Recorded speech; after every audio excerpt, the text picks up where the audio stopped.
Welcome, everyone, to episode 24 of Dial the Gate. My name is David Reed. Thank you so much for joining us today. This is our third show, and I am very fortunate to be with one of my favorite human beings, Alexis Cruz. He's going to be joining us in just a moment. Before I bring him in, I'm just going to let you know how this is going to run. So if you are a part of the YouTube live streaming audience right now, you can submit questions to Alexis in the chat, and we will be getting to them over the course of the next around 90 minutes or so of the program. Afterwards, I have some Skaara artwork that I would, Klorel, depending on how you care to look at it, artwork that I'd like to show you at the end of the show. And we'll talk a little bit about next week's guests. But before we bring in Alexis, if you like Stargate and you want to see more content like this on YouTube, it would mean a great deal if you click the like button. It really makes a difference with YouTube's algorithm and will definitely help the show grow its audience. Please also consider sharing this video with a Stargate friend. And if you want to get notified about future episodes, click the subscribe icon. Giving the bell icon a click will notify you the moment a new video drops, and you'll get my notifications of any last-minute guest changes. This is key if you plan on watching live. These talent are working, and so changes can happen. And clips from this live stream will be released over the course of the next several days and weeks on Dial the Gate and gateworld.net on their respective YouTube channels. Without further ado, Mr. Alexis Cruz, my friend, one of the people that I think still has a sane voice out there who can speak truth to reason. So, how are you, my friend? I'm doing great. Thanks, man. Right, I know. Jeez, it was wonderful to have you on for our game. I guess a month and a half ago now. What a stellar experience! Yeah. To have so many heavyweights in one space playing a simulated Stargate adventure. That was cool. How are you holding up through this whole thing, Daddy? Really easily. So yeah, like we were talking, it's the whole world stood still, and most people are like, what? Stop and smell the roses, take, general platitudes throughout one's life of being present in the moment. What takes all of us years and years of trial and error. And so since the world just sort of stood still and I became a new dad at the same time, it's been remarkably easy because I just stopped with it and allowed myself to be where I'm supposed to be. Any other times I'd be raging about this or that, or politics this and spirituality that, and who knows what. But none of that matters anymore. Like, my job is now to just produce the world of my son. And I might otherwise be worried about work, worried about friends and networking, who knows, all these things that we generally concern. None of that matters to me anymore. It's all about being with my son every day right now. All that's obviously going to change. Life does move on. Of course. Have to go on to projects and what have you. But for now, to take a year, I've had a year now of just focusing with my baby and my wife. And it's been remarkable. Like, just really chill. And, obviously we are concerned for other people in the world that are not so fortunate, but we have to acknowledge, the peace that we get. For me, my world is freaking amazing right now. Just amazing, and I've been waiting for it, and I have to say, I've earned it. Man, we had some trenches and some corpses we had to. I know. But yeah, get through. Now, for sure. It's been a trying year for us on so many levels, and it's one of the reasons that I started the show when I did. It's important. And you're right, those colloquialisms, stop and smell the roses, count your blessings, all that stuff.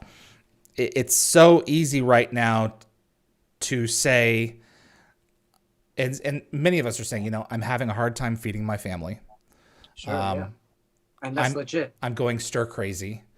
I have lost my purpose because, my purpose was work, or my purpose was something that was required large groups of people to get together. And it's so easy to just be dismissive and get real jaded about everything that's going on. Yeah. I That was me. My love, life was work. Work was my life. And when it wasn't working, I was miserable, and now none of it, for me anyway, it's my kid is my life and making him happy and teaching him, even when he's not happy, he's throwing his tantrums and all these things and working out the challenges and the math of that. right. It's not just like making him happy, but like making this, we have to begin the process of making you a productive member of society. So, Right. Exactly. how has that in any way surprised you as a process? The surprise was how right I was about how easily I took to it, like how naturally it's been coming. That was really the surprise, because I always knew I'd be good at it. It was something that I'd always wanted to do. I always saw myself as a parent. I'd waited a long, long time to get the conditions just right. Yeah, you're not a young dad by any means. No offense. Yeah, taking what life throws at you along the way. So it was like, oh, I was right. I was this right. I was incredibly right. This is amazing. And that was the surprise, like, wow. You going to have any more? I'm good at this. Huh? You going to have any more? No. I think so there's a half answer to that. So we're one and done, the regular way. Okay. But we're open to adoption. Like we are open to, God bless you, to increasing our family. Yeah. And we have a lot of love between myself, my wife, Judy, my own family at large, her family at large, which is amazing. Not everybody gets along with their in-laws, but mine are amazing. I love them and they love me. That's important. If you get that, that's great. So we're surrounded with a lot of love and support. So we're very open to adding to that, and as conditions improve as well, once we get through all these things, depending on, the next few years with Luke and how he grows up and what he's feeling. For me, I'm one of three. There was two of us initially, and my sister came many, many, many years later. But at first, so for 9 years, I was the only child. And I hated being an only child. I couldn't stand it. I knew I wanted a sibling. I wanted to walk this world with partners. So that was a huge deal for me. I don't know that it's going to be that kind of a thing for Lucas, right? His mom is one of 4 daughters. So wow. For her, it was the opposite experience. Yeah. Right. So we'll see. So it's going to, a lot to do to just sort of see how life goes, but we're so totally open to it. Good for you. Now, right now, it's so important to find things that ground you, and I think you've, for better or for worse, kind of fell right into this. And you're right. You affirmed some aspects of yourself that you suspected were there all along, and now it's just let's go ahead and move forward. But you also said that you're acting a little bit as well. Can you say anything about that? Yeah. I can't actually. Okay. But something's happening. Yeah. No, something's happening. I'm shooting this week. But I can't talk about it because I haven't done it yet. So once I finish, just because I'm a little superstitious about work and stuff. So, and then, just given the world the way it is. Right. I can't blame you at all. Until it's done, like I'm going to sign out at the end of my day. And then I can talk. Once it's in the can, that's it. Then we can go. Otherwise. One of the things that I've been endeavoring to do with this project is to provide an oral history for the franchise and for the people who brought it and are hopefully, again, going to bring it to life. And you are one of the pivotal keys to that, not only because of your talent and the contributions that you made to the fabric of the franchise, but also I think you provided legitimacy to the television universe because you and Erick, later on Erick, provided the same voices that were created for those characters, and well, voices, like in terms of the interpretations, in terms of who those people were from the movie, their point of view, into the TV show. Right. So it is a delight to have you on to discuss Skaara's legacy and Klorel's legacy and Alexis's legacy as far as the franchise goes. So thank you for being here. Thanks for having me. Yeah. Before we get into the thick of it, I would like to know a little bit about who you were as a young person, where you grew up, who your early influences were, and how that shaped the man that you've become. Wow. All right. So I grew up in the Bronx in New York City.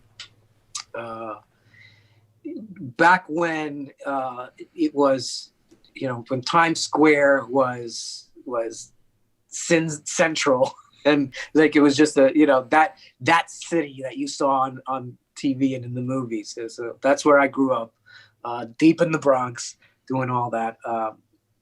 And there weren't very many of us doing these sorts of things, becoming actors. Kids out of the Bronx, Puerto Rican kids out of the Bronx.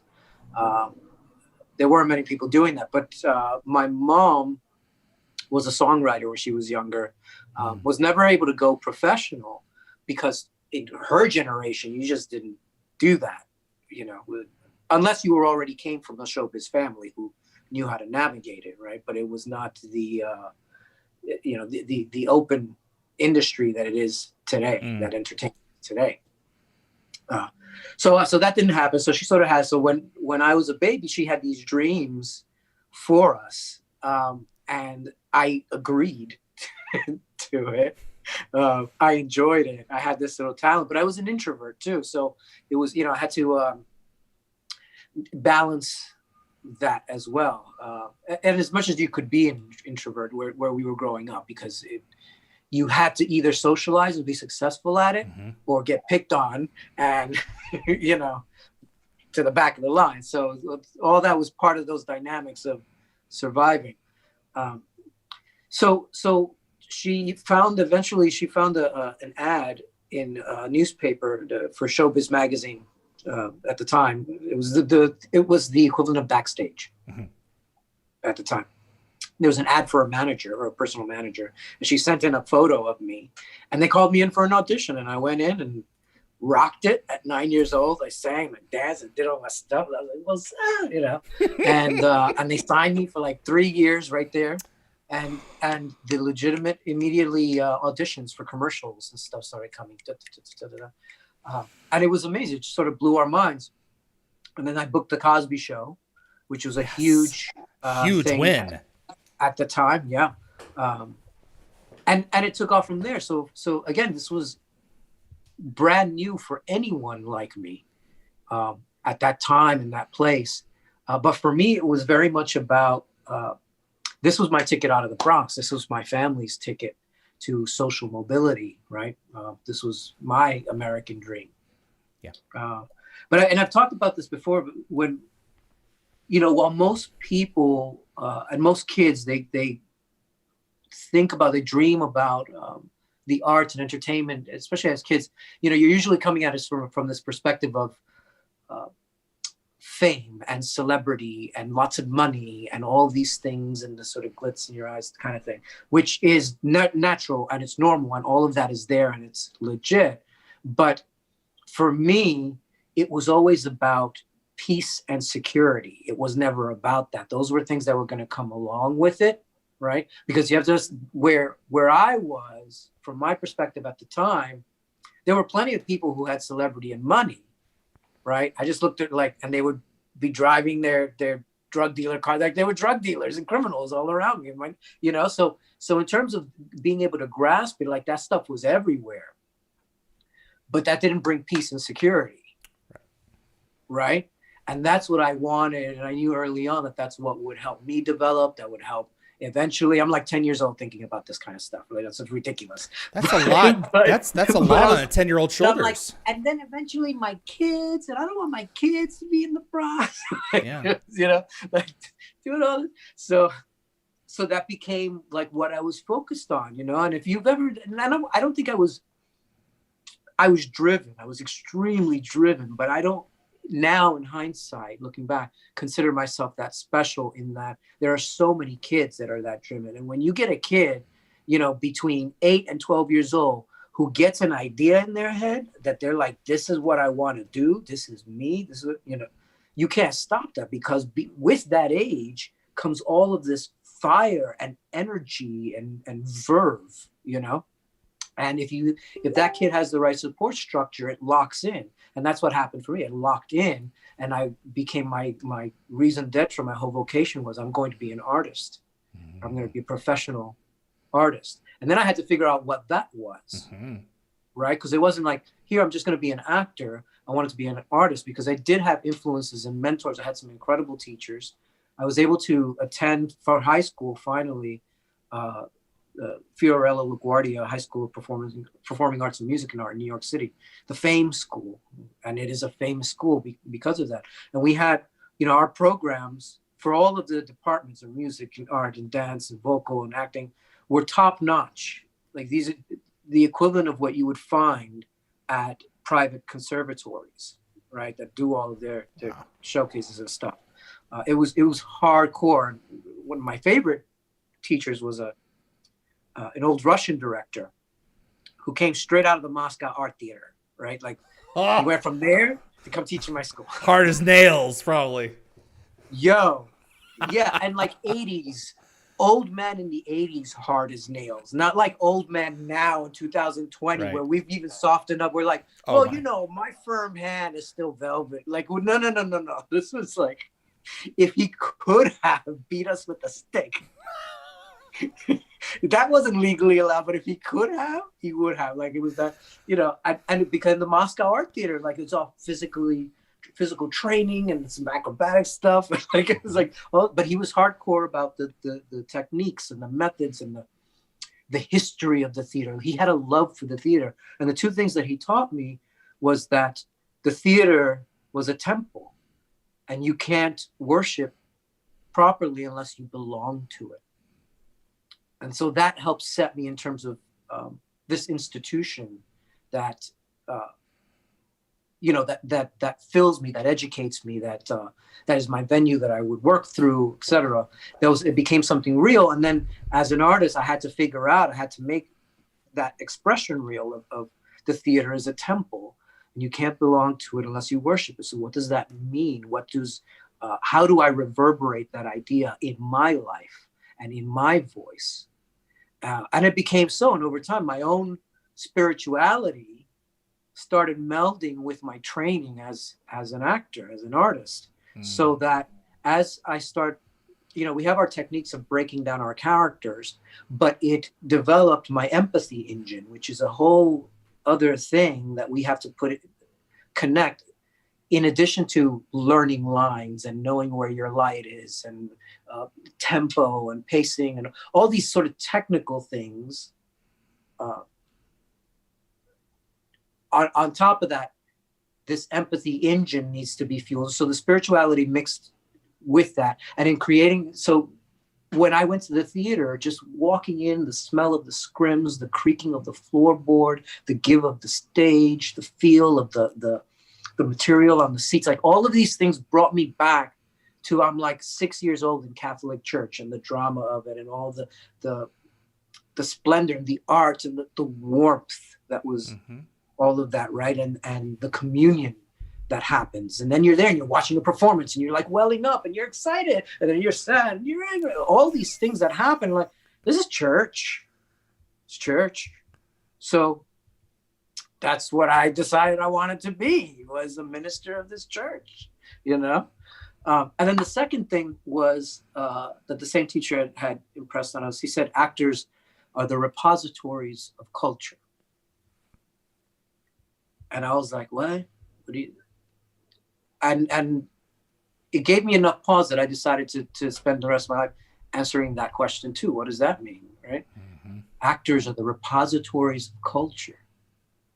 Well, hell, how do I do that? What do I need to learn? What does that mean? But, you know, in the short term, it's we have to learn as much about people, how people live, how people have always lived in this place, in that time, in these given circumstances, and we carry them with us, and our ability to reflect that, like just shine a light on me, boom, and you get your moment in time. So if you're familiar, do you remember Fahrenheit 451, yes. Ray Bradbury, right? Yeah. And so, spoiler alert, but towards the end, where everyone is assigned a novel, right? All of the refugees, the survivors, that Montag finds near the end when he escapes, right? Each one is a living book, right? Hi, I'm the Great Gatsby, and he's memorized the entire thing. He just they are the orator for that piece, right? And so this is a similar idea in that as actors, we develop this ability to have these personas, and they come with their own stories and their own moments and times and their own contexts, right? The more we collect of that, it's like being an anthropologist as a verb in motion, right? So we are living histories of the places and the people around us. So in my case, man, I'm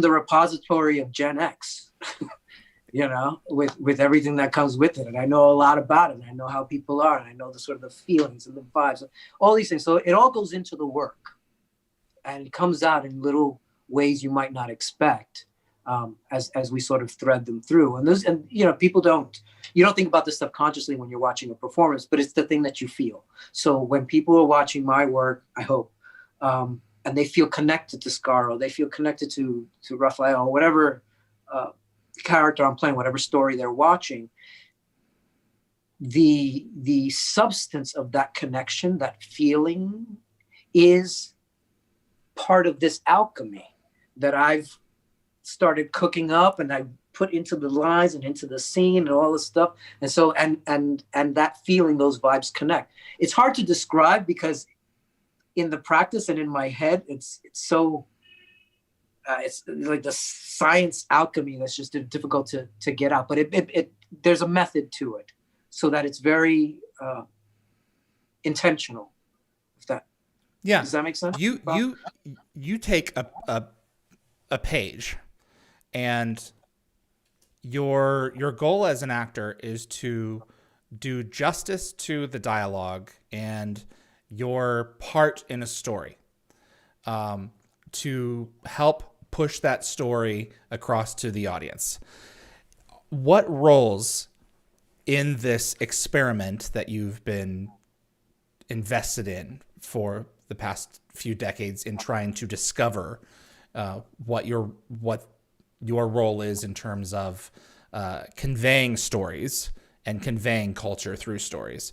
What roles besides Skaara's really resonate with you, and why? Of the ones that I've done, you mean? Ones that you've done.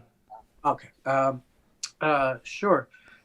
So Raphael on Touched by an Angel was an important one. Yes.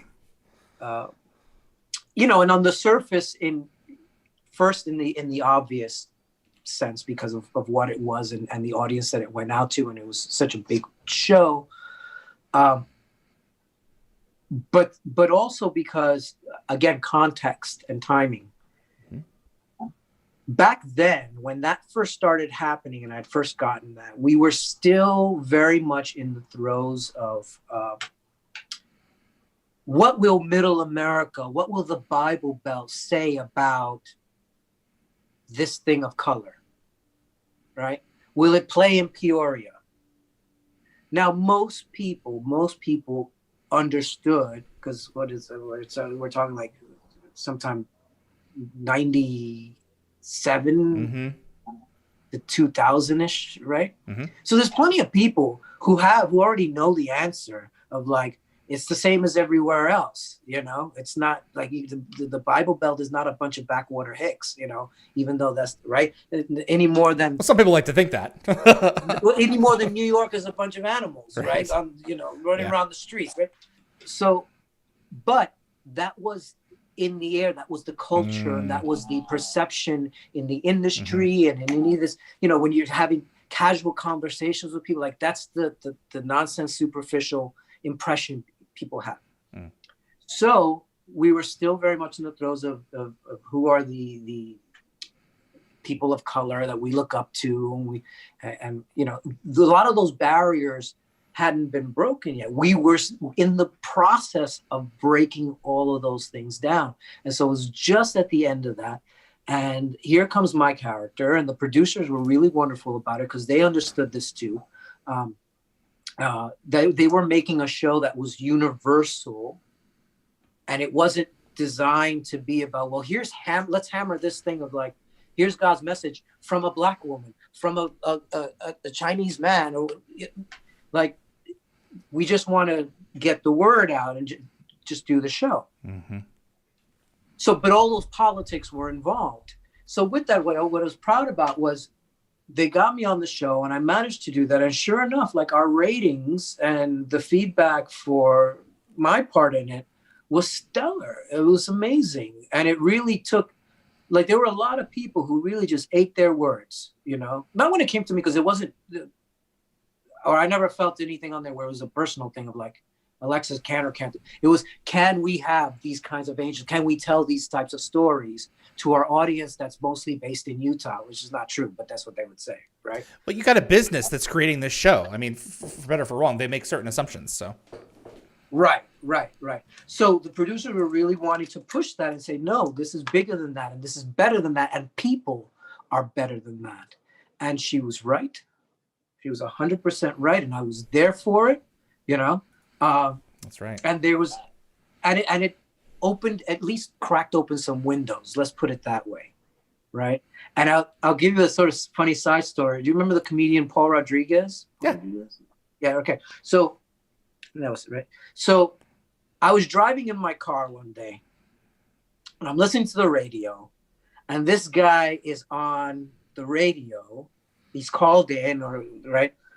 No, he's a guest on the show, and he starts talking about he goes into his comic routine bit, and it was all about you never see Latinos in these shows, you never see Latinos here, we never see Latinos here, and of course, so he had to go and go, touched by an angel, right? There's all these white people doing this and this and this, and I was on my car, and I'm like, this mother, yeah, you know, come on. So that was a thing.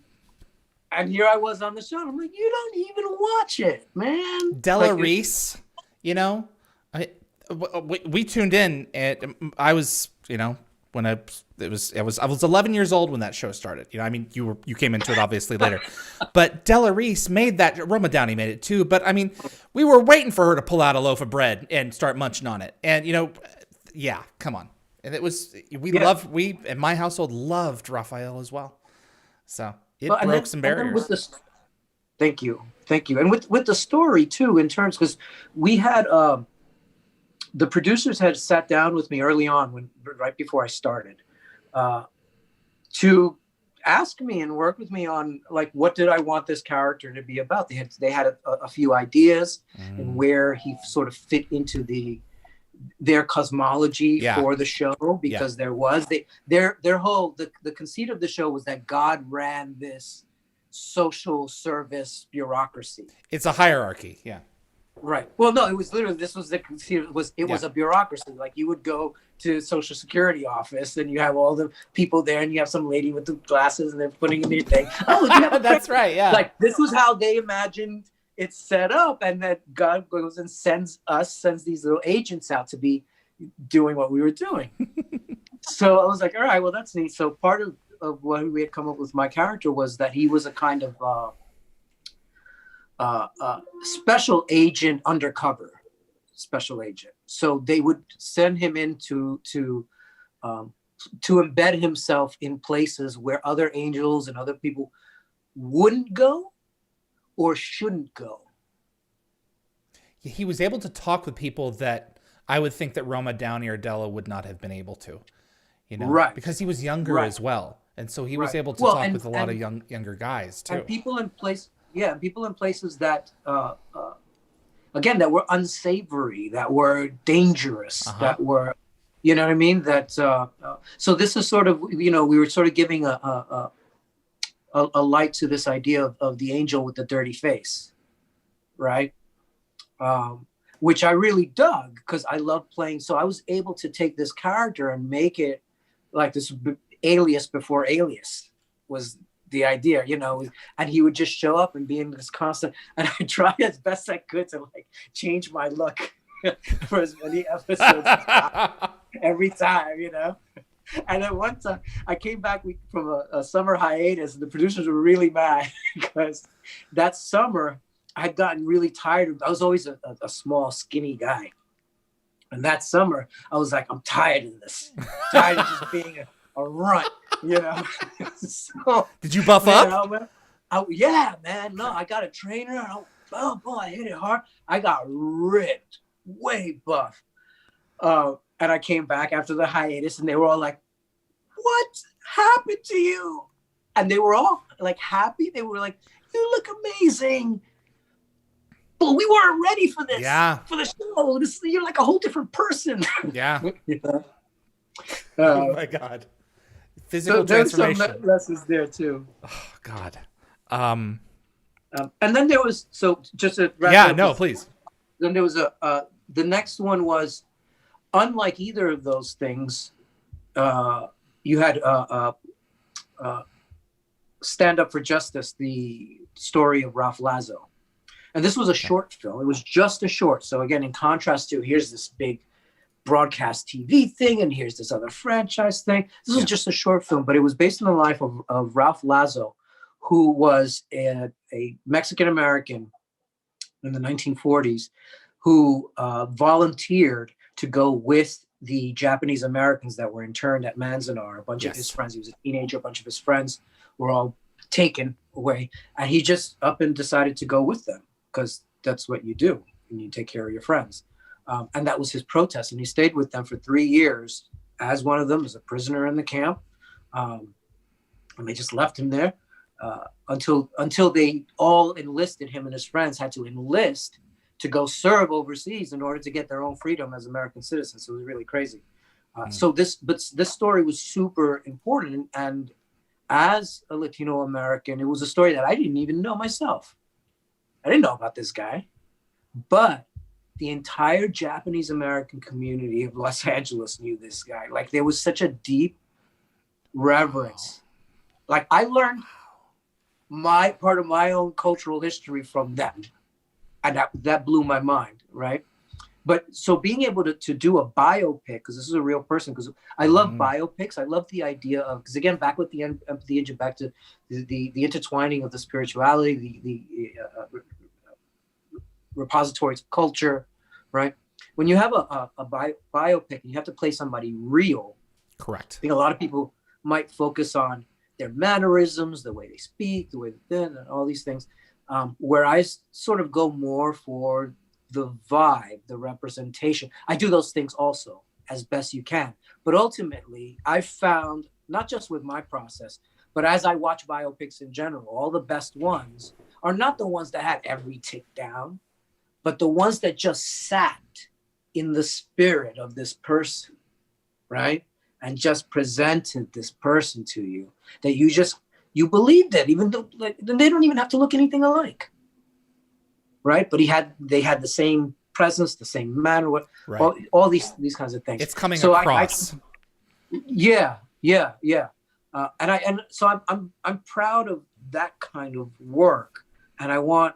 So in terms, again, as an artist, is to be able to do those kinds of things that let people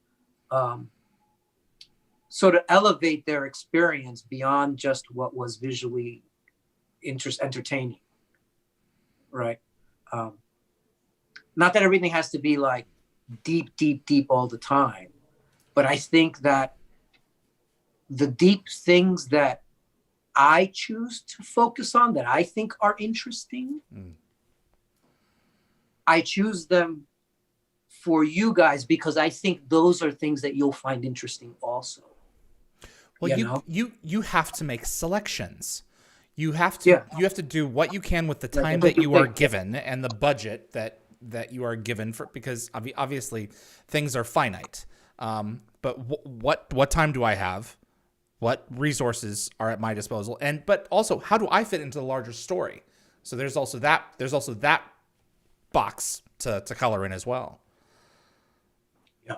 So, who you mentioned your Russian instructor, Alexis? Who are your heroes? Who are the people in your life who helped really to shape you into the man you've become? My mother and my father, primarily my mother and my father, for all of the reasons that anyone who could say that would say about it. Like I had a great mom who put me on my path. I had a great dad who taught me about being a man and being caring and strong at the same time. All these sorts of things. So they were huge pillars for me. And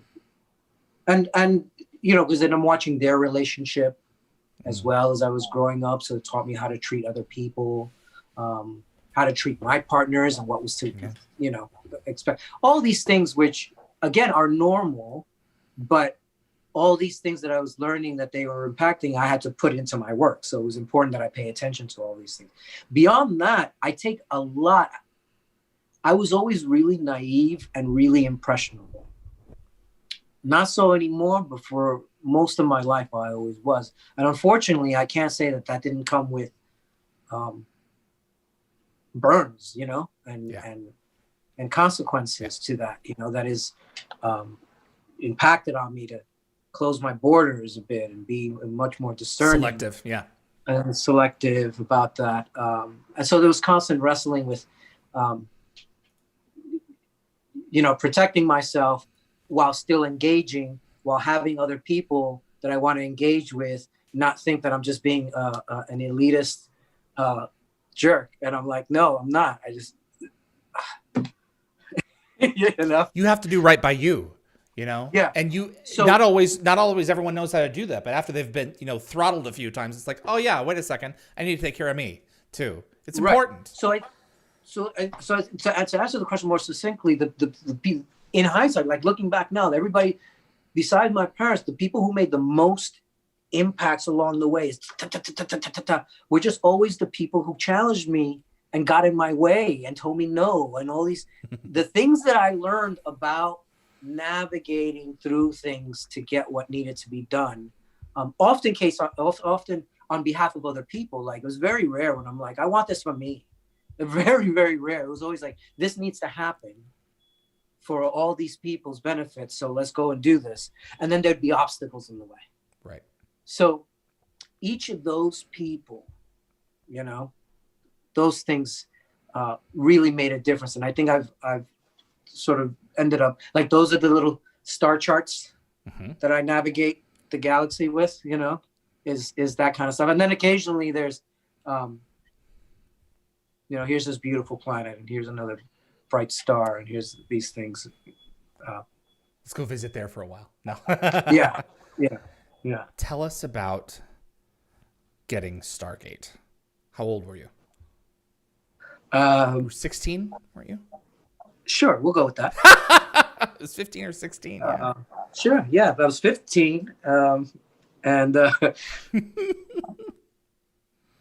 So my agent calls me, and I hadn't worked at all in like a year and a half or something like that. I hadn't booked anything at all. And for me, this was a living nightmare because I had been an actor now. Again, I'm a teenager now, so I've been an actor since I was 9 years old. And now I'm not working anymore. I thought this was the end of my career, the end of my life. What's happening? Nobody's calling. And it was bugging me a lot. It was causing a thing. It was absurd, but that's what happens. And this is part of the, being young in something and growing up in the industry. And there's a lot of kids that don't get past those ages because of all of these anxieties and all kinds of horror stories that go along with it. Right. All of that stuff. So I was tripping on it, but my agent calls me. He's like, look, I have this audition for you and I have to give you the audition. I can't pass on your behalf, but I think this is garbage. I think this is, you're not, but I have to give this to you. So basically, they want you to do this thing, and it's 3 lines, and none of them are in English. And it's a low budget, independent science fiction movie. So I think you should pass, Alexis. You should, it's not something you should do. We have better plans for you, right?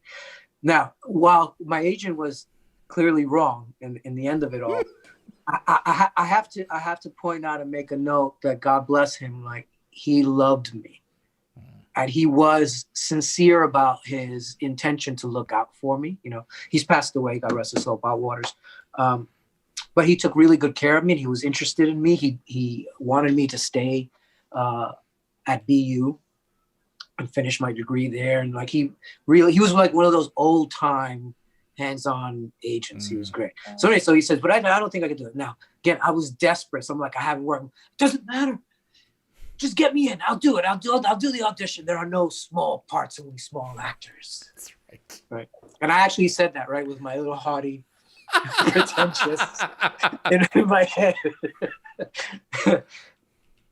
So I went in for the audition, and it was all mine because there weren't any lines. And in the script, the role was a very small role. Like his presence was there, like the plot points as you know them were happening. But the character that you came to know wasn't there originally, really, you know, in that way. So it was all a bunch of mime and improvisation, and I was there trying to connect with them, because I was thinking in terms of, here's Skaara's an inquisitive, intelligent person. And you know, most of the times when you start seeing this scenes where you have a difficulty in communication and translations and stuff, you'll see often, it's a trope at this point, but the 2 parties will bumble back and forth. And at some point you're like, are you guys dumb? Like there are some universal human gestures for things. Like you can work this out. It's just charades, you know? But some scenes that tend to go on too long with that, and you're just like, so I knew I wanted to address that part of it, because it is so easy and then especially adding in the narrative of the elder mentor and the younger protege. So there's that patronage going on, right? So in order to really make that real and organic, you have to be careful not to fall into these very easy tropes of this is just how it is. Look at the relationship that you've already recognized from 12 other movies. Right? We wanted to do something a little bit different. So I was really worked hard to get into our language, the Egyptian language, and know it really thoroughly, but also to listen very carefully for what O'Neill was saying, what Daniel was saying, how they were saying it. Because obviously, these gods just showed up, just like these gods, but these are real gods. But I don't know their language, but I better understand what they're saying, or else me and my family's going to get strung up. So that intelligence based on that survival instinct and how to do that, and then how to communicate back, so that even though I wasn't speaking any English, you understood what each of us were saying and doing it every single intent moment. comes right across. Boom, right? You speak with your eyes, with your tones. And we had to do that especially because in the ancient Egyptian that we had learned, their vocabulary was much more limited than our vocabulary is now, right? Because we have so many more things in the there are world. fewer concepts. Yeah, they don't have a microwave and radio telescope and, you know, full service gas station. But socially, they were born, were raised, and lived and died and built things and raised kids, and they did farmed, and they were just as smart back then as we are now. Yeah. We just talked about different things. Yeah. You know? They were so it was about trying to get an alien boot. Get that across. I'm sorry? They were under an alien boot. Yeah. Right. Right. And I found for our part, I think that made all of that a lot more interesting. And the turn when we get on board and we all rebel made more sense. right? I think there was a feeling that that these people were aware of their oppression and were secretly hoping, looking for, dreaming, praying for this kind of a day and these kinds of saviors. But for hundreds of years or thousands of years, nobody could say anything. So it's just that bit of angst and determination and drive that, however you quantify that, is what we were going for, to fill in the life of the film and the life of these relationships. So your agent says you should pass. You go in there. Tell us about discovering. I do that. I did this that I just the talked miming, about. right? How big this thing but was. What I'm saying is, in this way, in the like, here's the realness of this, and this, and this, and this, and I think that's what they were like. Oh, okay, and we all just clicked, and so then we had a callback, and then a third screen test. And back then we did actual screen tests. Where they flew me out to Los Angeles for that. So I go out, I do my final audition, handle that. And Dean is really excited.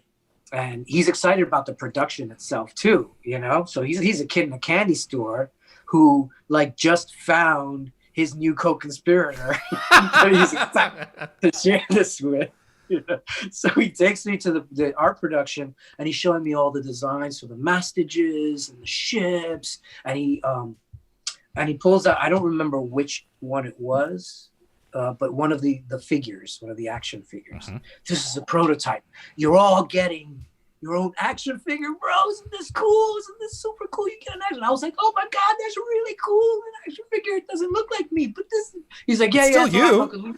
We made the deal before we did any of this stuff. So this is what it is. So they made the toys first. You gotta and that's how I found out that I got the part, was really by Dean just sort of letting it slip right there in that moment that like, yeah, we're done. Now we're just shooting the shit, you know?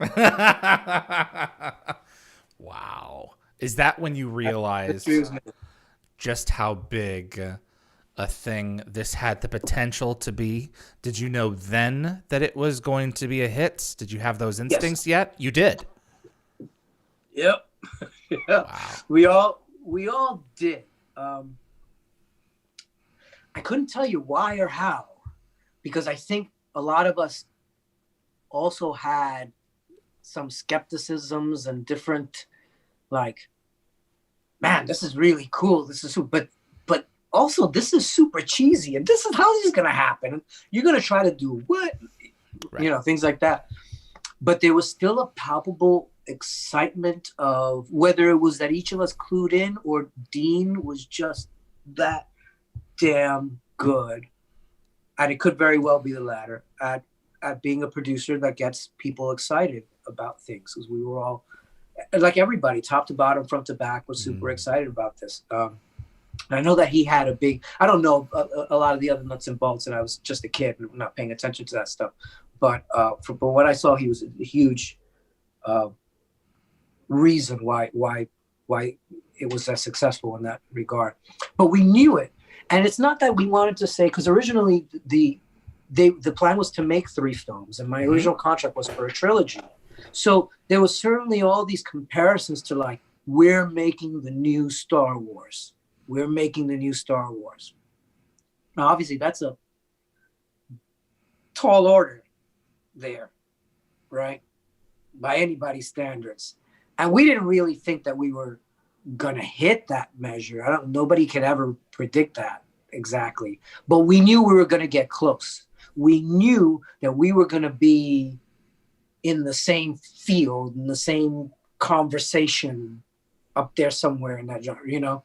We knew that because this hadn't been done. And the whole idea of the whole ancient astronaut theory that is so mainstream today wasn't back then.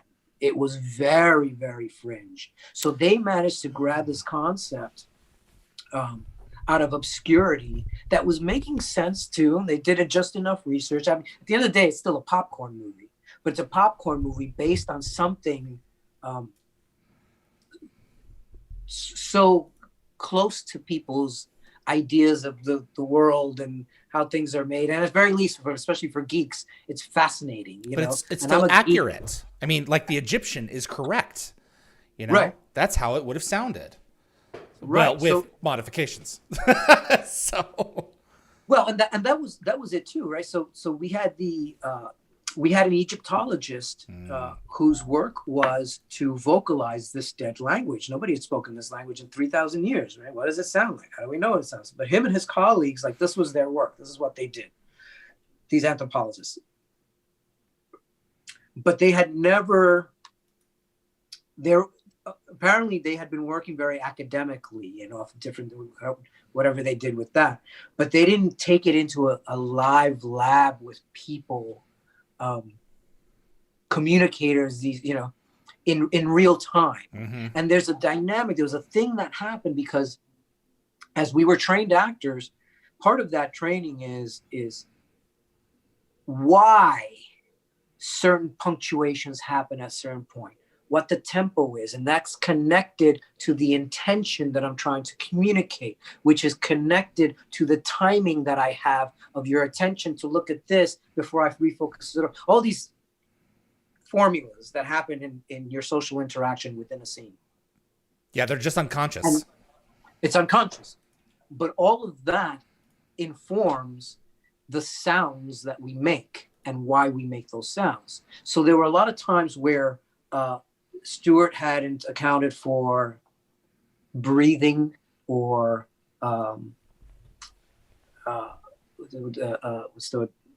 how a proverb would differ in the telling from a joke, how a joke would differ in the telling from a memory, right? Wow. These things.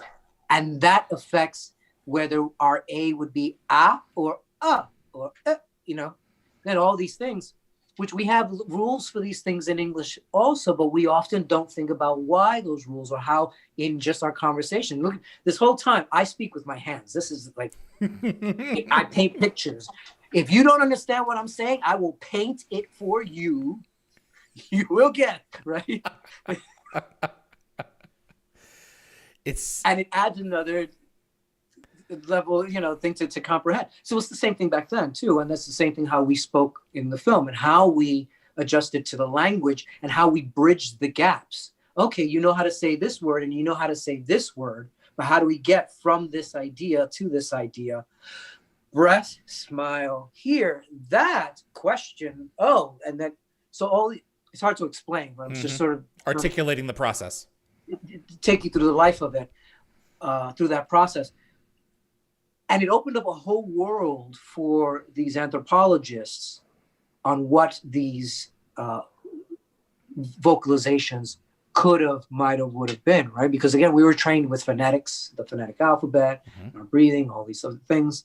And they just hadn't conceived. They were like, oh, whoa. And suddenly Eric and me and Millie were there. We're having conversations on set. And he's just like, it's come to life. All in the Egyptian. And that does sound like I thought it was going to sound, but that does not sound like I thought it was going to sound. But that's amazing, you know. And it went on and on like that. We were really, really proud of that work. And for me, at my young age, too, because I thought about things like this, and I wanted my life to have meaning. You know, I had wondered for a long time, like, what is it that we're doing here? Like, should I go be a doctor? Yeah. You know, should I go be a rocket scientist? Should I look for life on Mars? Like, what is you know, is what I'm doing really important? Why am I here? What have I been put here for? Yeah. And this was a perfect, wonderful example in practice of like what we're here for. Like we added to humanity's body of knowledge, to the academic record, through and because of our skills in this field, because we were the repositories of culture. That's what you're getting back to. No, it makes a lot of sense. You know, what you talked about, you know, with the working so hard to get the language right. I'm spacing out my thought here. What you've talked about with working to get the language correct, you know, a a pragmatist might say it's a sci-fi movie. You don't have to go off the deep end to it. It will be perfectly serviceable. But it won't be exceptional. And it won't be something that will transcend what it is that you're creating. So you know what? We're going to go ahead and we're going to go all in, and we're going to make it authentic, and we're going to get it correct. And that's a wonderful testament to the work. Thank you. I think it makes a difference between it's the thing. There are lots of things that were made 30 years ago, but very few things. So there are lots of things that were made 30 years ago, and there are many things that were made 30 years ago which we discuss today, but there aren't very many things that we have never stopped discussing for 30 years. And I think this is a good example of why. Yeah, putting in the work, making it, being about more than just being serviceable is what makes that. That makes a lot of sense. I have a number of questions for you about the show, but yeah, it looks like a lot of our viewers have. Yeah, right. So I'm going to let a lot of them have asked those questions. No, it's all good. Can I have you back in 2021 to ask some more of my questions? Yeah, sure. Okay. Thank you. For you, yes. For you, yes. Oh, gosh. Yeah. Aaron Banks, John 42, and Reno would like to ask, Alexis, what is the difference between Kurt Russell's O'Neill and RDA's O'Neill? And which one did you like working with the most for different reasons? I'm interested to hear your answer for this from your perspective about the difference between humor. Yeah, that's true. That was the key thing, and from that all things sprung. Kurt's root, his anchor, was the tragedy. Having lost his tragedy, having lost his son, and that was his O'Neill's storyline. He was operating off of that. His entire persona, his whole life became about that, and therefore anything new that came along that related to or had to pull him out of it, like the mission or things like that. Whereas with RDA's, I never got the sense that any of that was there at all. Like, it didn't come up.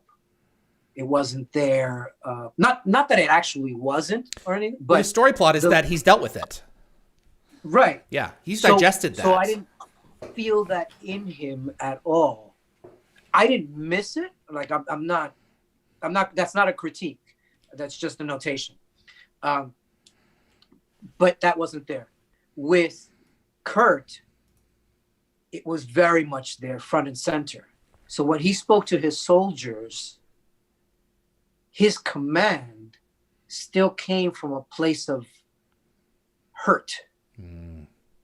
It's raw. Everything came from a place of hurt, and it was fascinating and it was interesting. And because it's Kurt and he knows what he's doing, it wasn't just angry hurt or boohoo hurt. It was just a vulnerability while he's being the general and he's arming a nuke. You get this sense of, he's an amazing actor who knows how to access those feelings and project them so that you can see badass and softy at the same time. Like, that's an amazing skill to have. Yeah. And then put it into a story for us to watch, So he did. So that was a major thing.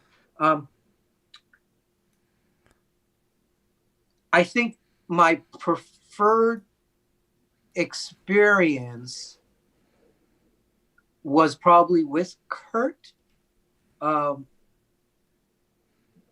because it left the biggest, earliest impressions on me in a lot of different ways, in terms of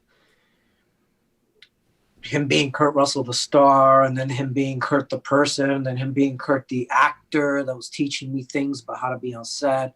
I had my first steak and eggs breakfast with Kurt, like little things like that, right? The things he would talk about this. And I was, again, at my young age, I was really naive. So that left in an impression that was different, and to me a little bit more acute than the impression that RDA left on an older Alexis later on when they met, you know? That's a fair point. So it was really, so much of that is tied up in who I was watching what I was watching at the time. And they're such very different places, several years apart. And then with Kurt, you know, I spent 3 months with Kurt, just 3 months, like every day, all the time. I never spent 3 months with Richard. This is true. Right? We spent 2 weeks at a time, and really 3 to 5 days in real time, because we didn't hang out afterwards or go get drinks or anything like that. So 3 or 5 days at a time, twice every year. The relationship's going to be different. Mm-hmm. And you were older too. You know? So. And I was older. Yeah. I was doing a lot of other. Yeah. I had different things on my mind. Of course. There's a subtext running here. Alexis has had an interesting. Nothing about me that doesn't have subtext. Well, yeah. We'll just say Alexis has had, you know, an amazing journey, and there was a lot of stuff that was happening at the same time that is one of the reasons that you weren't able to take SG-1 full time, which we will get into in the future. But boy, am I thankful that you were there while you were. Claire Burr, what are your thoughts and feelings on your role in Shark being cut short, or was there a reason you had to leave the show? I'm not familiar with this question at all. Can you answer that? Can you speak to that? No, I don't want to talk about Shark. Okay. And maybe therein lies your answer. I understand the question, but okay. No, in the end, it wasn't pleasant. It wasn't a highlight. Okay. And not something that I care to revisit. I'm proud of the work that I did while I was on there, and I think it was the right work.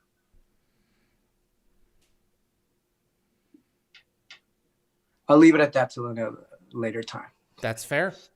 Edward Stowers, Thomas Mahez, they would both like to know, was there any difference in playing Skaara from the movie to the TV series for you personally, despite speaking in English finally?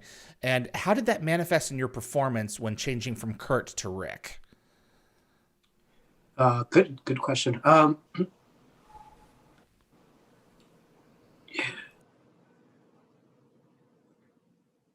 So it changed in the sense that it was very different.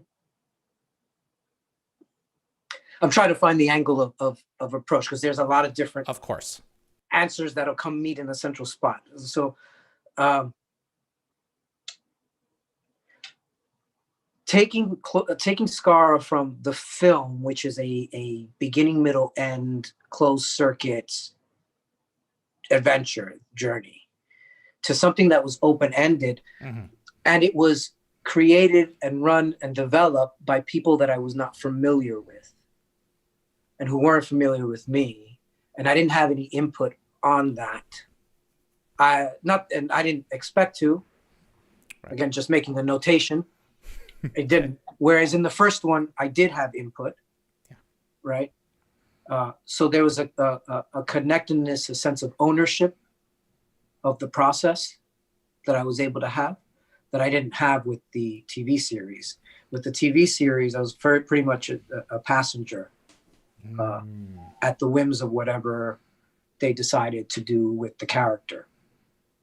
At various times, I had feelings about it, one way or another. At given times, there were different things, but I was not in any position to do anything about that either way, So all I could do was to take those things and ideas, and as I usually do, is I translate them into, all right, well, how do I make this thing interesting in the delivery, in the scene, I have this feeling here, I have this feeling, let's put it into the work and see what happens.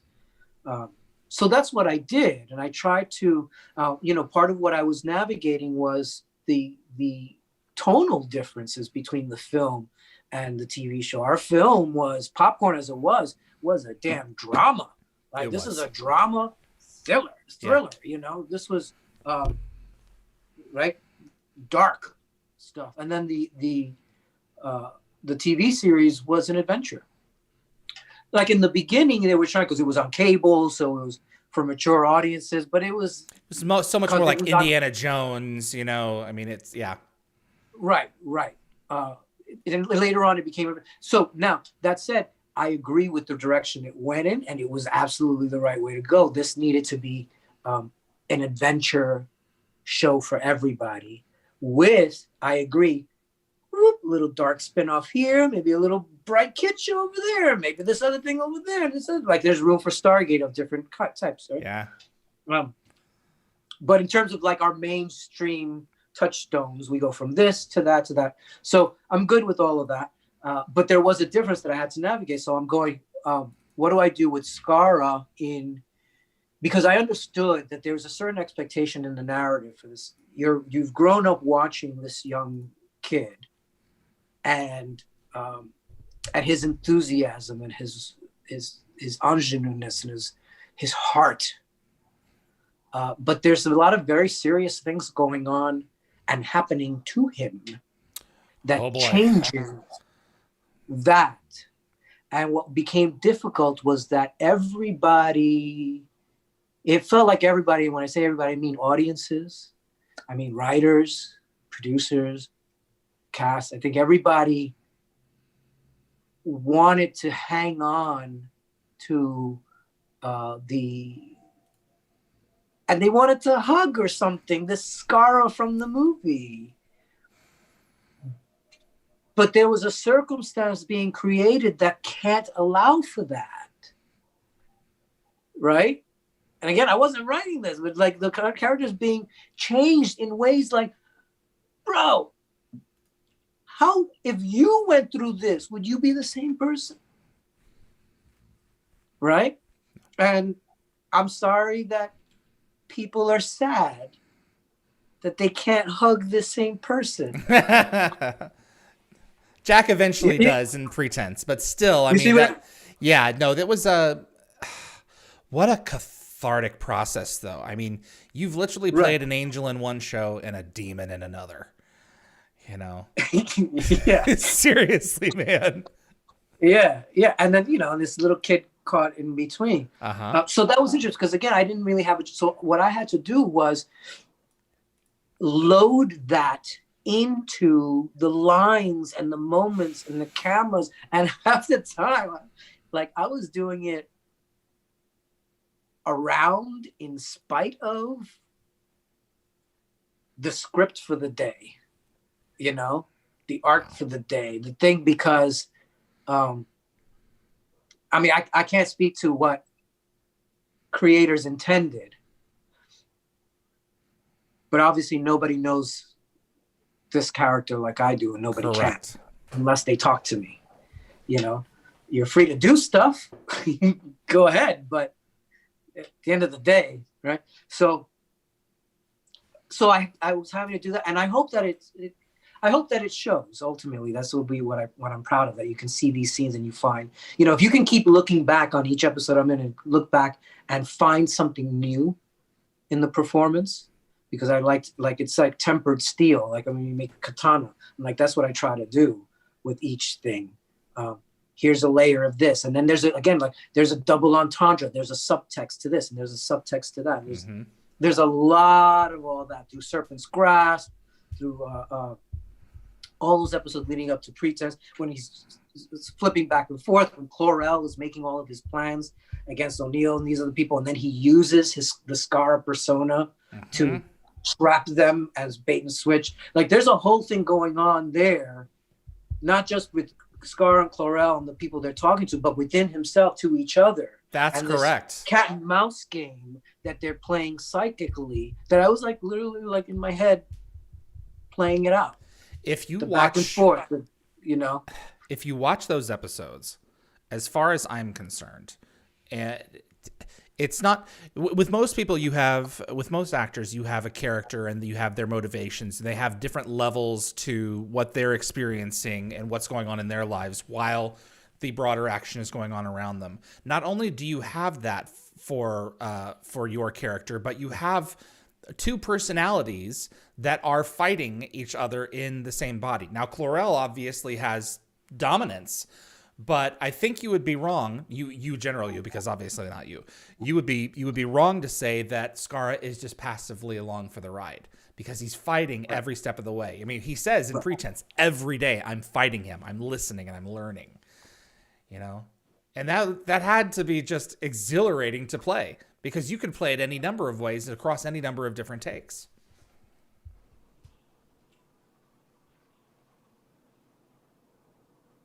It's exhilarating now.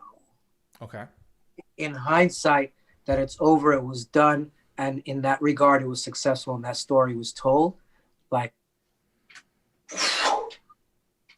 the thing blows up behind the car crash, and whoa, that just happened. It's sort of like that.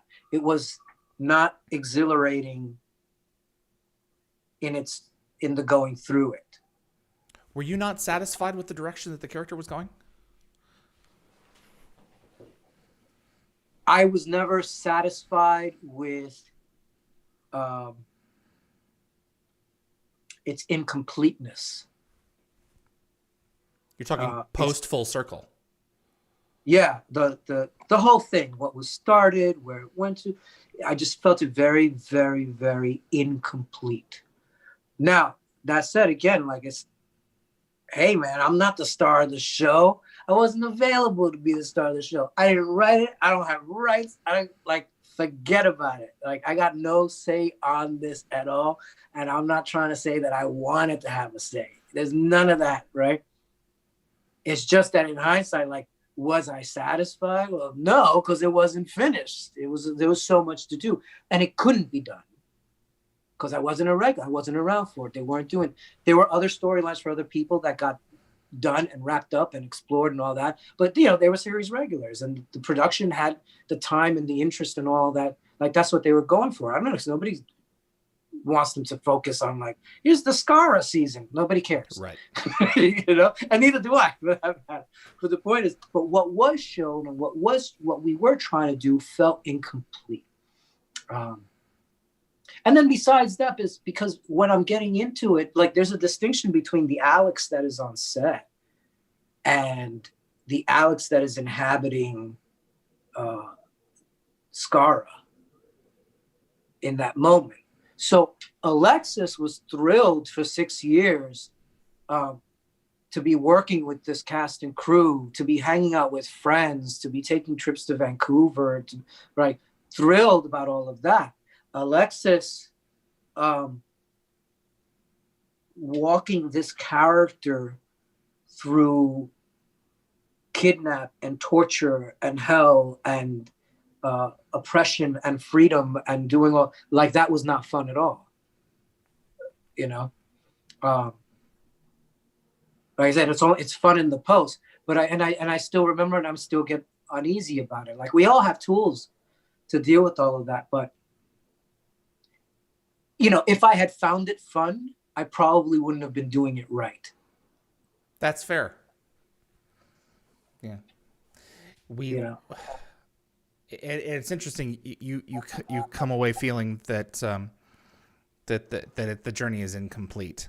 I can see on one side one person saying, he, regardless of how he achieved it, he has achieved a higher level of awareness in the cosmos. He has become a being of energy, and that's all she wrote. But you and I have had conversations, particularly about the method in which that was achieved in the show, and how that would leave a person or a society who was not necessarily prepared for that journey in a situation that they would have to figure out now that they have achieved a level of higher awareness when they didn't go on that journey for themselves. You know, they had the eject switch pulled on them because they were all about to blow sky high. Yeah, like okay, so yeah. Now we get into, there's a lot of details and minutia there that is, to me, endlessly fascinating. We have discussed it. Right. I don't want to give those. I don't want to put it out there to the public yet, those specific things we've discussed, because those are great fun things for people to have their private conversations about. Yeah. If I do end up doing anything with those ideas in the future, I'd like to be able to do something with those ideas in the future. So we will get, you know. I just wanted to tap on that goblet. But yeah.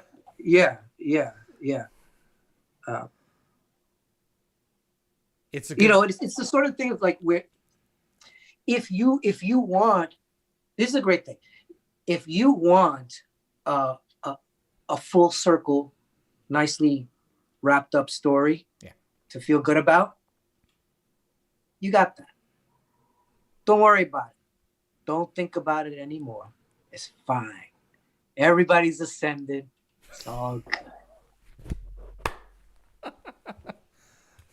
If you want to think about it beyond that, and you want to get into it, and you want to go on some geek stuff and like, get into the real about what really might this be that in the Stargate universe. Like, you want to get into all that, then we can get into that. Like that becomes a much more interesting, in-depth conversation. But you can have either one. So those people that liked it and they want to just wrap it up and that's their picture, and you got that. That's good. So again, professionally, so back to the like satisfied or not satisfied, professionally, I couldn't not be satisfied because yes, there's something serviceable was created for that. So professionally, that's all. Boom, done, Artistically, I think there's just more to mine. Mm-hmm. Yeah.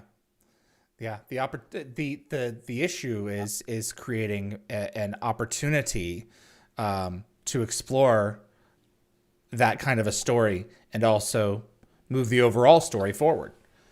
Mm-hmm. Robert Cooper and I had this conversation a few weeks back because there are so many threads that were left open. Stargate SG-1's mythology of the four great races is one that's fantastic and been bandied about for years. Fans are like, go back and tell the story of the four great races, the people who built the Stargates, the Asgard, the two other races that were involved. And Robert's like, that's all great, but how does it move the story forward? You have to move the story forward. And it's like, yeah, I get it. Yeah. That makes a good point. You can't just tell a history lesson just to fill in the mythology. They can't just bring a character back because it's a character that we love. The character has to have some utility on a story that's happening.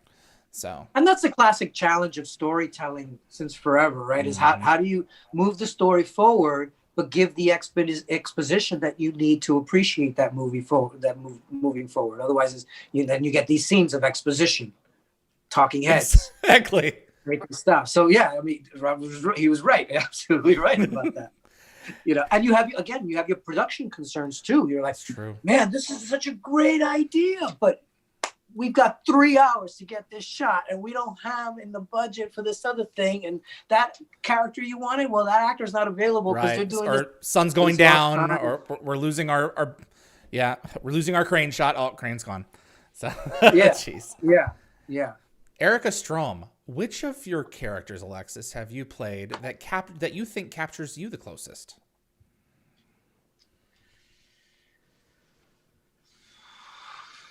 Oh, that's I know, right? I looked at that oh boy. I actually wasn't expecting that one to be as hard as it was until I just tried to think about it. Process it, yeah. Because there's so many pieces of myself that mm-hmm. go into these characters. So there's an idea in our world of us playing ourselves in the given circumstances. Mm-hmm. And this idea goes to, like, this is part of what makes it, that's the step towards making something authentic, something organic, living in that moment, so that even though I've done the same action and said this line 12 times, it's always as it was fresh the first time. What I tend to do with my particular philosophy, and I think it's a philosophy thing because each actor has a different technique to get there, but philosophically, I consider us people are capable of anything in the given circumstances. So like I spoke about my growing up in the Bronx and what that meant to me, and there were a lot of choices that I made. There were different choices that I could have made that would have created a kind of Alexis that may or may not have survived his circumstances, who may or may not have become the good person Alexis wants to be.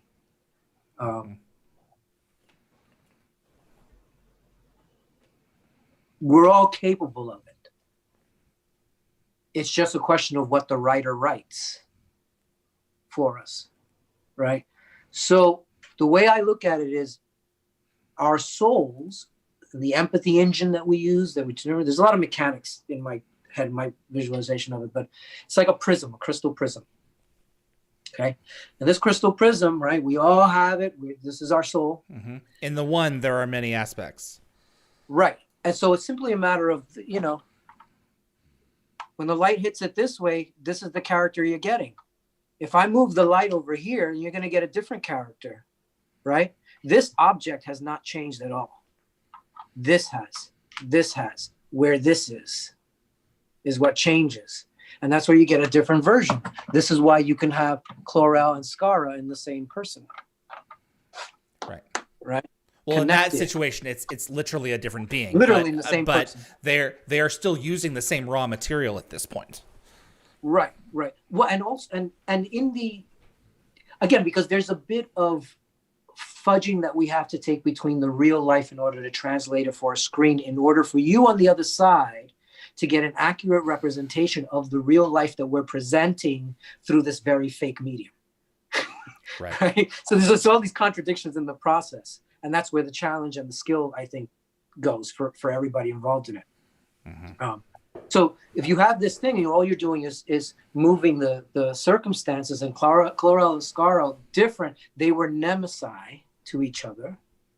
And in order to be nemesis, there has to be a common thread. And not just the literally we're in the same body, but there's something in their essence that is the same, that speaks to each other, right?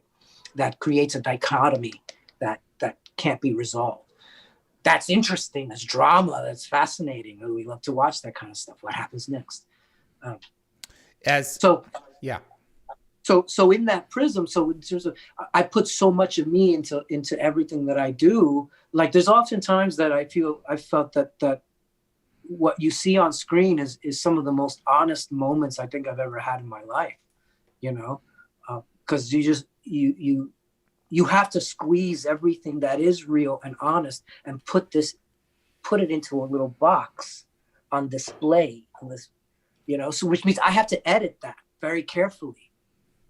In real time. Very compress it, really stuff it with as much real life for you to feel within the boundaries of, like, the writer gave me 2 lines.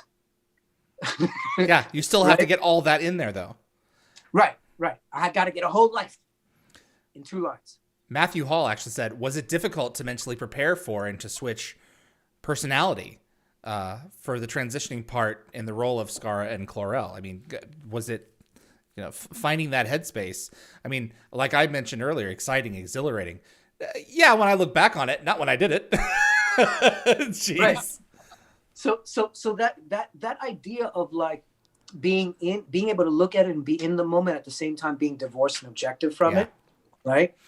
Is super important to be able to do this. And so that was happening a lot. And thankfully, I have a skill at that. And my mind is actually very organized. And I create a lot of categories for things all the time. And I will have competing and contradictory ideas sitting on top of each other, stacked, and sometimes arguing in the gallery. That's normal for me in my head.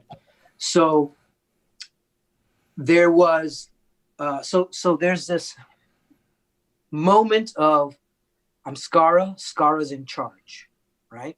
But in my own head, and all this is fabricated imagination in my head, right? In my head, there is a Klorel figure, voice looming over my presentness in Skaara. And he's there. You can't see him and you can't tell he's there, but I feel that he's there. And then when it's Klorel doing these things, it's the same thing. There's Skaara in the background looming like a presence, like an animal, a pet that just came walked into the room. You don't look at it, but you feel when your pet is in the room, right? Yeah, there's it's a presence there. That was what I was living in moment to moment. If you want to sort of come along with me on that trip, like that's what it was constantly. So in terms of the switching, it was a matter of literally, I feel / visualize this switch just sort of come on. And again, I am very, very specific. And as an actor, as a craftsman, I'm incredibly specific, super, super specific. Once I plotted everything out and I've created the scene, I know exactly what breath, what tempo, what spot on the floor I'm going to hit, what light on which syllable of the word, each and every single time. Like I'm very specific. It's because it's like playing playing music and you have to hit that note. You can't hit a different note, right? You're going to play this song. I created this song. And I've composed and I've arranged this particular song. And to get that feeling, it's got to be, it's got to be those notes. So I practice those notes emotionally and I hit those notes here, here, here. And I've already plotted out intellectually what those notes mean in the narrative. And it's going to reflect this thing. And here's a foreshadowing. And here's a callback. But I'm going to express it by doing this way and then this way and this way. And it's very, very, very, very specific. So that when it's time for Klorel to come out on his line, it's not just, I'm not Klorel. He's prepared in the moment before the end. It's the, all that moment was already there. I'm already working on that while Skaara is so specific. So when you have these switches and these trains, it seemed effortless or it seemed connected, grounded, authentic. I hope. It's hard to talk about like what you hope succeeded. I hope y'all can agree that that's how it came off because that's what I was going for. Pretense was my favorite episode for a very long time. It was a tour de force for you, and it was satisfying bit of justice for a story arc that had gone on, through since the beginning of the show at that point. Shane Pierce, if we want to take a left turn here, any pranking on sets of SG-1 or any general goofing off? Not by me. I'm not much of a prankster. Okay. In general. I'm not a good giver or a good getter. I like, everybody generally knows me. I'm pretty chill and what have you, but I'm just not a prankster. It's not my thing. Most pranksters get to find out real fast that I don't make a very good target. I just don't. I tend to take things a little too seriously sometimes. Like, I don't know, you're joking, whatever. But that's part of, my own issues of constantly being challenged when I'm just trying to go to the store for some milk, you know what I mean? So it's that kind of, just live with me, man. Stop. I've had too many bullies in my life to make it easy for me to distinguish in the moment when someone's laughing with me or when they're trying to punk me. And I don't get punked. That's fair. You know what I mean? So, it's weird because sometimes I'm in that moment, things happen. I'm like, I totally want to be here with you guys and laugh with you, but I don't find this funny at all. You gotta just be chill and not lose. So So Yeah. I was never involved in the pranks. Other people were the pranksters. It's not my thing. I laughed along at some things when it was there. But again, I was there for a couple of days, Right. once or twice a year. So all of these stories that you guys hear at conventions, and there's tons of them, and that life, and you want to hear more of it, because I get to ask this question a lot. I wasn't there for that. I wasn't there for that. You were there for your part and to do your Yeah, job. and that was, and it wasn't the tone of my relationship with anybody who was there either. Like when it comes to my relationship with the other actors, with the cast, right? We all have the connections that we have. Like, how I'm connected to Chris is different than how I'm connected to Michael, right? The manner of their friendships to me, what they are, what I would talk to each of them about is different. So I'm there for all of that, right? My love for Michael is there. You and I, right? We have whatever this relationship is going to be very different from a friend of yours from high school or a cousin, whatever. It's a different energy. It's just a different energy, right? Makes sense. Jacob Ulahars, I got a couple more and then we're going to let you go. Whatever happened to the Zippo? Did you get to keep it as a souvenir? I did get to keep it. And I still have it. Is it within reach? Or is it No, buried somewhere? it's in my house in LA. It's not me. Okay. I was like, I would love to have seen it. Oh, which reminds me. All of that stuff is still in LA. Alexis, you're going to get tripped out by this. Either that or you're going to be like, what the heck?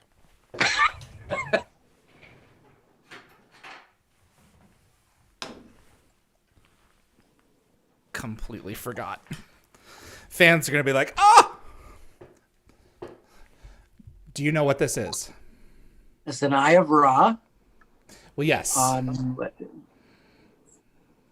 it a little bit. Let me see how the light reflects. I can see what it is. I don't know what the object itself is supposed to be. So this is from Full Circle. Uh-huh. This is what killed your civilization. You'll have to explain. I just worked there, man. So SG-1 is going to Abydos in Full Circle because they know that Anubis is on his way to get this. That's the thing he wanted. And when he got this, he completed the weapon and blew up Abydos. Right. So I've always meant to show this to you because it's like a frowny face next to Skaara. Oh, God. Teresa McAllister, how did you like working with Erick Avari? Erick is great. I loved Erick. Yeah, we became friends immediately and stayed friends since, He's great. I mean, everything that you know about him is love is what I know. We got along instantly. And a part of that, too, was the work, like really buckling down for the language. Like studying that language was really where Erick and I shined in our bonding together because we just took to it right away. Erick speaks Hindi. Yes. That's his other language. I speak Spanish. But we both are very linguistic in the sense that we pay attention to the dynamics and the rules of the language. And we constantly compare our languages to English to see if we can get more insight. And, we love playing with words and sounds. It's a thing about each of us in particular. So when we noticed that the other has that too, right, we were like, you get it, now man. We can really play. Yeah. And that's when those conversations would start happening where Erick and I would sit around and be in our chairs and we'd have conversations about the weather, about the day, our plans in ancient Egyptian. And we would practice it with this, here's the word, but there was so much of this other animation, these filling in the gaps in the conversation through body language and emoting. And again, part of how we discovered, just like in English, you don't have to say the whole word. Sometimes you just contract it and add a physical movement. The other person gets the concept that you're going for. The conversation moves on. You save time. Right? That's how slang is born, et cetera, et cetera.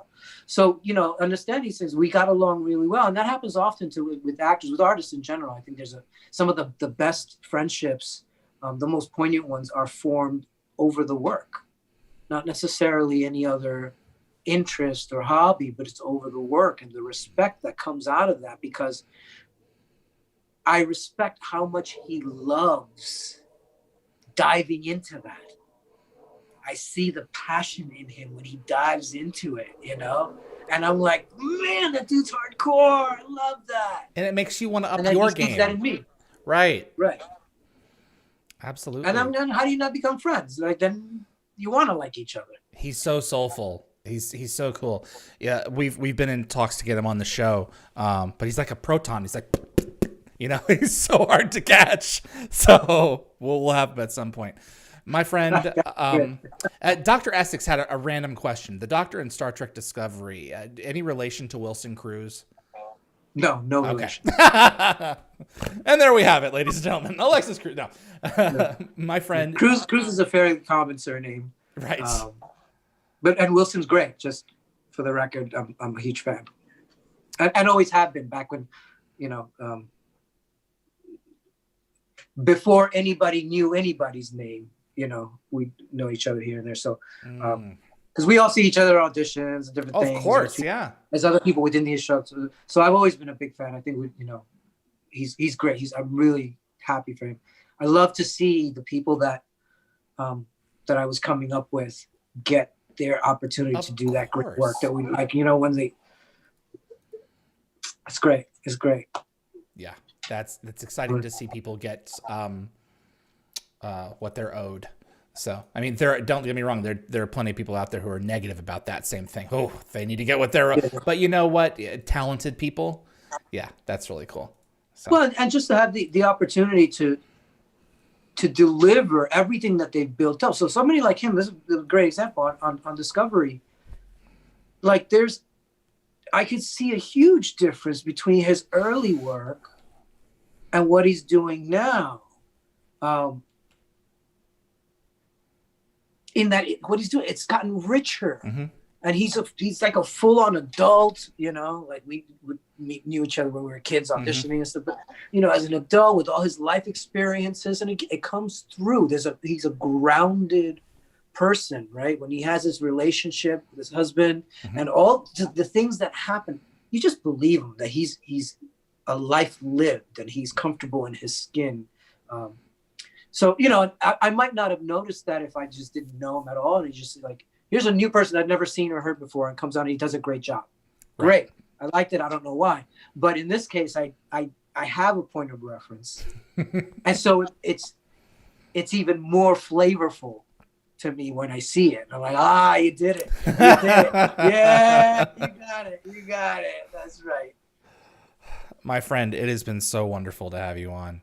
And I would love to have you back, because I want to go through specific episodes and those character beats, that longer conversation that we had in New York that didn't make it to YouTube for whatever reason. I want to have that on YouTube and really dig deep into what makes that character tick, and the time that he lived with the demon, and the time that he got set free of his mortal bonds. So yeah, there's a lot there. There's a lot there to mine. Oh God, I would love to get into that. Okay. Well, Dad, you need to go back to being a dad, and I really appreciate you having you on, man. And thanks, man. I'll be in touch with you. All right. So I'm gonna wrap this up, but you take care of yourself, okay? Good. All right. Thanks, everybody. Thanks everyone, for coming so and being much. with us tonight. Appreciate it. Love you guys. You take care. Love you, man. Bye-bye. Thank you. Alexis Cruz, Skaara. Thank you, everyone, for hanging on for this episode. This is the third episode that I've recorded today. Whew. I'm so thankful to Alexis for his patience and for joining us. I do have some Skaara art that I'd like to show. Well, I mean, you could actually argue that it's Klorel art. Little Teddy Bear. There's a name. Skaara speed paint. So this was a speed paint. That blows me away. I was inspired by Skaara, Little Teddy Bear says. I can't say I got the face right, but Lord knows I tried. But I still have a ways to go for working out values, but I think this is probably my best speed paint yet, especially considering that I went straight to painting instead of going with a sketch first. So yes, my first sketch-free speed paint. Very nice. Klorel from, I believe that would be Within the Serpent's Grasp. It was a pleasure having Alexis on, and thank you so much to everyone who asked your questions. I do have a couple here. Claire Burr, this was actually submitted from the previous episode. Is there a way to archive the live chat when the interviews are rebroadcasted? It feels like a big part of the community. For whatever reason, and if someone's out there who can figure this out, can email me at dialthegateshow@gmail.com with a way around it, I would be hugely thankful. I don't know of any way to do this. The live chat is so weird. It's like it disappears after a few days, and in some cases I can't get it to play at all after the show has ended. But sometimes it's there and sometimes it's not. And I'm not sure what I'm doing wrong to make it do whatever it's doing, because I'm pretty sure it's not designed to stay around forever. But after I finish a chat, sometimes I can go back in and have it play back so that I can watch some of the comments myself as an audience member, and sometimes it's not there. So if anyone has some insight, I've tried to Google it and I can't make heads or tails. So that's where it's at with that. Jeremy, was the Eye of Ra a real prop or a recreation? This is the original. If you want a better look at it, because I was showing it off for Alexis. But that's... I acquired this from a friend of mine. It's gotten a couple of dings, unfortunately, over the years, but it's definitely one of my favorite pieces in my collection. So let me see here. Oh, before we go, I'm going to let you know about next week's guests. If I can find my buttons. Here we are. Jay Acavone will be joining us 11 a.m. Pacific time, Sunday, December the 6th, to discuss Charles Kowalski. Jay, God bless his soul.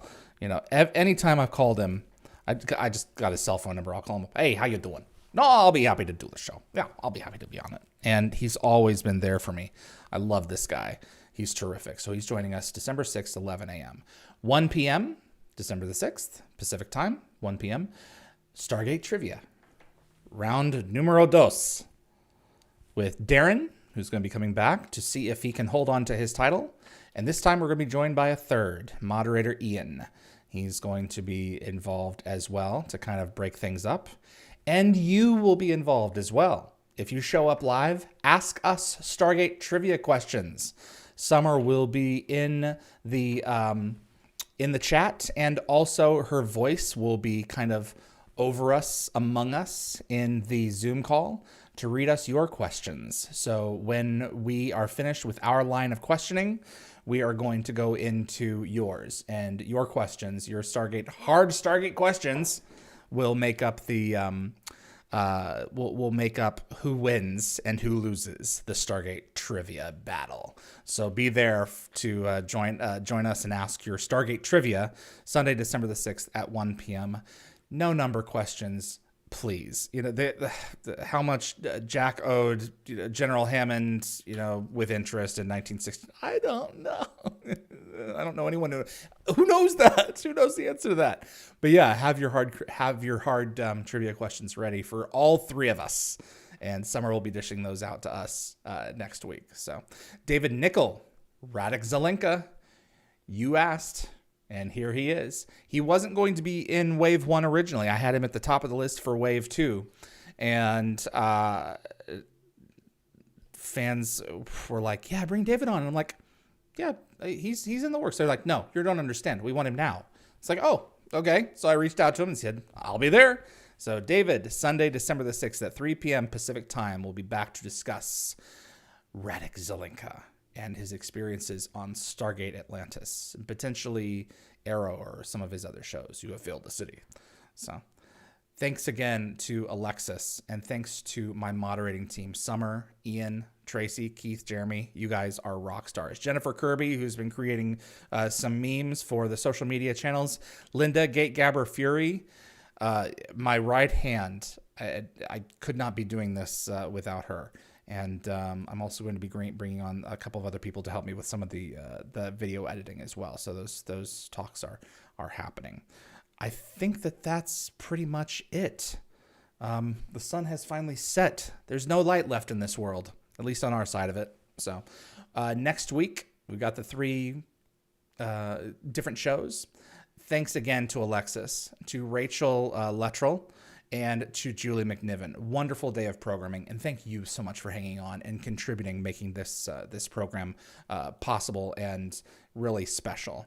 I'm very grateful to all of you, and it's always surprising to me how many people are continually following this franchise and this particular program. You know, we're just a few weeks old, and I'm very, very proud of the numbers that we've been doing. So my name is David Reed. I appreciate you tuning in for Dial the Gate. We'll see you on the other side.